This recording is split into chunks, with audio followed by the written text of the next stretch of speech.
अस्सलाम वालेकुम। जैसे कि आप लोग जानते हैं कि फ़िज़िक्स की बुक चेंज हो चुकी है। आप लोगों को बिल्कुल घबराने की ज़रूरत नहीं है क्योंकि सारास अकेडमी आप लोगों को हर आंसर प्रोवाइड करेगी। अब आज हम फ़िज़िक्स के चैप्टर 1 के न्यूमेरिकल प्रॉब्लम्स डिस्कस करेंगे, तो चलिए स्टार्ट करते हैं। Now question 1, write the following numbers in scientific notation. Part A 1234 metres. अगर कहीं पॉइंट नहीं नज़र आ रहा होता है इसका मतलब है पॉइंट बिल्कुल एंड पे है, तो हमें इसे फर्स्ट डेसिमल प्लेस के ऊपर लेके आना है। तो फर्स्ट डेसिमल प्लेस 1 और पहले डिजिट और दूसरे डिजिट के दरमियान में आती है, तो यहाँ पे बनती है फर्स्ट डेसिमल प्लेस। तो इधर से देखते हैं हमें कि कितने दफ़ा जंप करेगा पॉइंट। 1 2 3। अगर राइट से लेफ़्ट की तरफ जा रहा होता है पॉइंट, तो हम प्लस करेंगे, यानी 10 टू पावर प्लस में आएगी।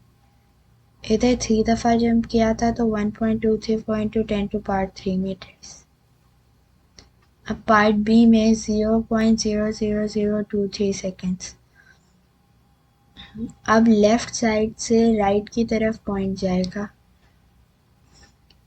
क्योंकि फर्स्ट डेसिमल पॉइंट प्लेस इधर बनती है 2 और 3 के दरमियान। तो 1 टाइम जंप किया, 2 3 4 5। अब ये लेफ़्ट से राइट की तरफ जाई थी तो इसमें नेगेटिव का साइन आ जाएगा। तो 2.3 into 10 to power -5 second. Part C 469.3 into 10 to power 5। पहले आप लोग इस 10 टू पावर 5 की वजह से ना घबराएं, इससे पहले साइड पे रख लेते हैं। पहले इसे 469.3 को पहले दो पार्ट्स की तरह हल करना है। पॉइंट को फर्स्ट डेसिमल प्लेस की तरफ लेके जाना है। अब 4.693 इंटू 10 टू पावर 2 आ गया, तो अब ऐसे लिखा जाएगा 4.693 into 10 to power 2 into 10 to power 5 metres. अब देखें बेस बिल्कुल सेम है, तो ये 5 और ये 2 प्लस हो जाएंगे, तो इसका आंसर आएगा 4.693 into 10 to power 7 metres. Part number D है 0.00985 इंटू 10 टू पावर 7 सेकेंड्स।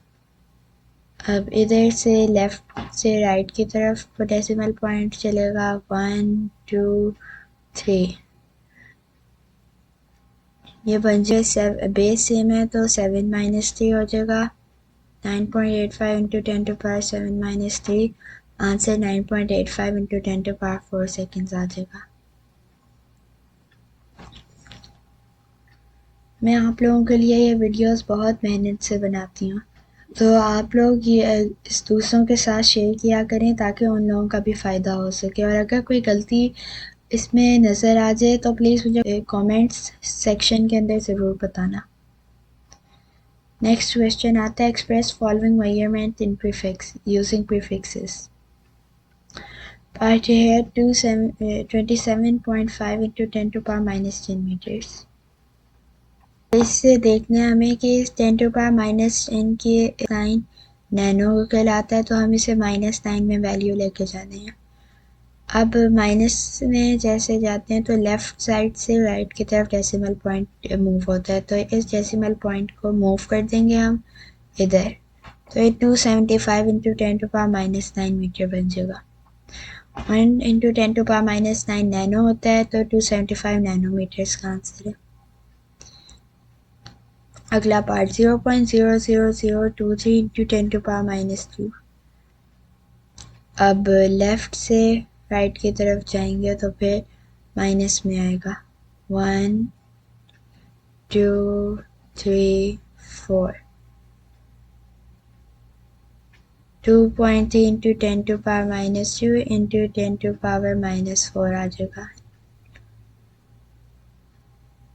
इन दोनों को फिर हम प्लस करेंगे। 2.3 into 10 to power -4 seconds. 2.3 into 10 to power minus 6 second आ गया। 1 इंटू 10 टू पावर 6 माइक्रो होता है, तो इसका आंसर 2.3 माइक्रोमीटर्स है। क्वेश्चन नंबर 3 बहुत इंपॉर्टेंट क्वेश्चन है एग्जाम पॉइंट ऑफ व्यू से। If a boy has age of 15 years, 2 months and 10 days, convert his age in seconds, milliseconds, megaseconds। पहले part A करते हैं सेकंड्स। अब हम 15 ईयर्स को सेकंड्स में कन्वर्ट करेंगे। एक साल के अंदर 12 महीने होते हैं, तो हम 15 ईयर्स को 12 मंथ से मल्टीप्लाई कर देंगे। फिर 1 मंथ के अंदर 30 डेज होते हैं, तो फिर हम 15 इंटू 12 को 30 से मल्टीप्लाई कर देंगे। एक दिन में 24 घंटे होते हैं, तो हम इस सब को 24 आवर्स से मल्टीप्लाई कर देंगे। एक घंटे में 60 मिनट्स, इसे 60 मिनट से कर देंगे, और फिर एक मिनट में 60 सेकेंड्स होते हैं। तो इस सब को जब हम मल्टीप्लाई करेंगे तो इसका आंसर ये आ जाएगा। उसके बाद 2 मंथ्स 2 सेकेंड्स। 1 मंथ में 30 डेज होते हैं, तो 2 मंथ्स को 30 डेज से मल्टीप्लाई करेंगे। फिर 30 एक दिन के अंदर 24 आवर्स होते हैं, तो 2 इंटू 30 इंटू 24 आवर्स। फिर एक घंटे में 60 मिनट, और फिर एक मिनट में 60 सेकेंड, और फिर हम इसे सबको मल्टीप्लाई करके आंसर निकाल लेंगे। उसके बाद रह गया 10 डेज। सभी बिल्कुल इसी तरह करना है। 10 इंटू एक दिन के अंदर 24 घंटे होते हैं, तो 10 को 24 से मल्टीप्लाई कर देंगे, और फिर एक घंटे में 60 मिनट और एक मिनट में 60 सेकेंड। इस सब को मल्टीप्लाई करेंगे तो ये आंसर आएगा। अब ये जो हमने तीनों वैल्यूज़ निकालनी है, इसे प्लस करना है, क्योंकि हमें टोटल सेकेंड चाहिए जो यूज़ हुई हैं। तो इन सब को प्लस करेंगे तो ये आंसर आ जाएगा। अब उन्होंने अगला पार्ट हमसे पूछा है मिली सेकेंड्स। मिली सेकेंड्स निकालने के लिए इस वैल्यू को हम लिखेंगे, और मिली की पावर जो है 10 टू पावर माइनस 3 का ऑपोजिट पहले लिखना है। तो इसका आता है ऑपोजिट है 10 टू पावर 3, तो हम सबसे पहले इस वैल्यू को 10 टू पावर 3 से मल्टीप्लाई करेंगे। इसे देखें बेस बिल्कुल सेम है हमारे पास, तो ये दोनों प्लस हो जाएंगी वैल्यूज़ 8 प्लस 3, और ये तो वैसे ही 10 टू पावर माइनस 3 मिली की पावर है, तो हम इसे मिली लिख देंगे। इसका आंसर आ गया 4.72608 into 10 to power 11 milliseconds. Part C megaseconds. हमारे पास वैल्यू थी 4.7260 into 10 to power 8। 10 to power 8 को अगर हम तोड़ लें तो 10 टू पावर 2 और 10 टू पावर 6 आते हैं।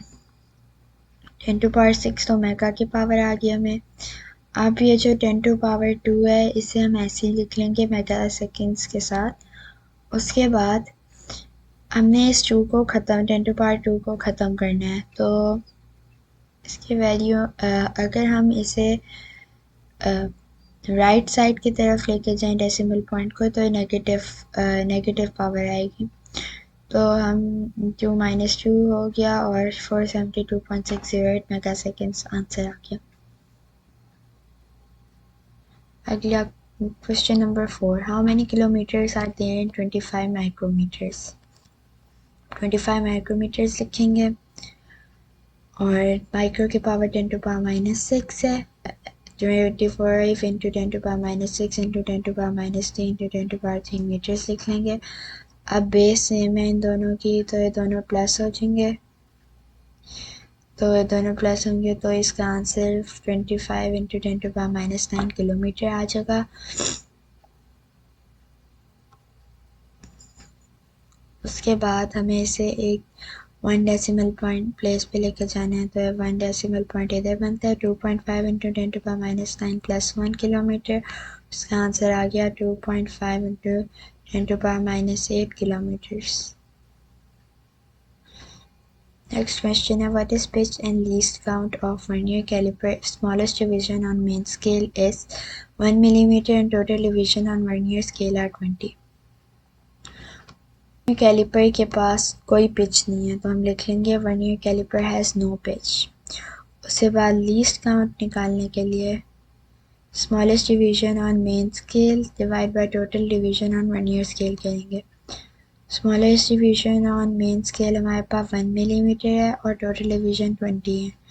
दोनों को हम डिवाइड कर देंगे और आंसर 0.05 मिलीमीटर्स आ गया। Part B. Screw gauge if the smallest division on its main scale is 0.5 millimeter and its movable scale has 50 divisions. A pitch of screw gauge is the distance moved by spindle per revolution which is given as 0.5 millimeter. इसका pitch 0.5 millimetre है। अब इसका least count निकालने के लिए formula use करेंगे least count equals to pitch divide by total number of division on circular scale. तो main scale की रीडिंग 0.5 मिलीमीटर थी और मूवेबल स्केल पे 50 डिवीजन्स थे तो इन दोनों को डिवाइड करके लीस्ट काउंट हमारे पास आया 0.01 millimetre. Look at the measurement of vernier caliper. ये वर्नियर कैलिपर है हमारे पास। अब हमने इसकी मेन निकालनी है मेन स्केल रीडिंग। तो मेन स्केल रीडिंग कैसे निकालते हैं? Look at the measurements of vernier caliper. हमारे पास वर्नियर कैलिपर है।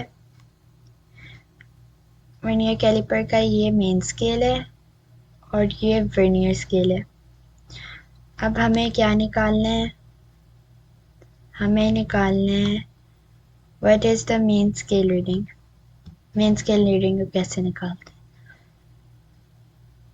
आप लोगों ने ये नहीं देखना कि आप लोगों ने ना ये नहीं देखना कि वर्नियर स्केल किस मेन स्केल की रीडिंग से शुरू हो रहा है। आप लोगों ने ये अक्सर बास दफ़ा बच्चे ये करते हैं कि इस डिवीजन को कंसिडर करते हैं, हालांकि ये गलत है।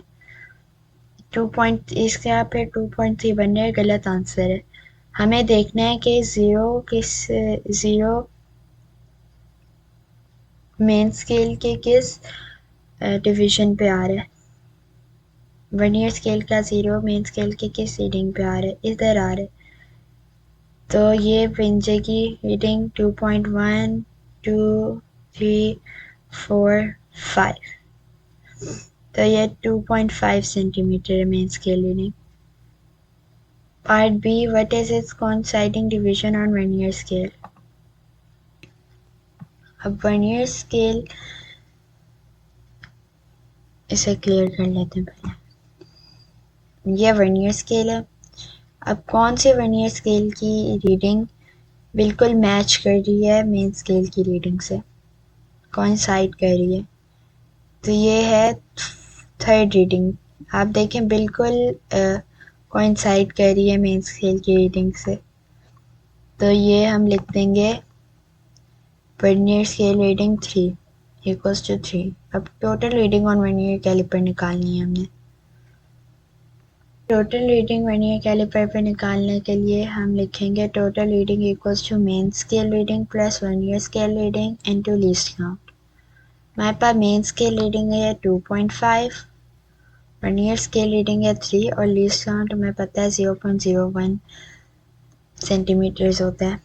तो ये 2.5 प्लस 3 इंटू 0.001 सेंटीमीटर हम करेंगे तो इसका आंसर है 2.53 सेंटीमीटर्स आ जाएगा। Question 7. Look at the figure of screw gauge. Let a small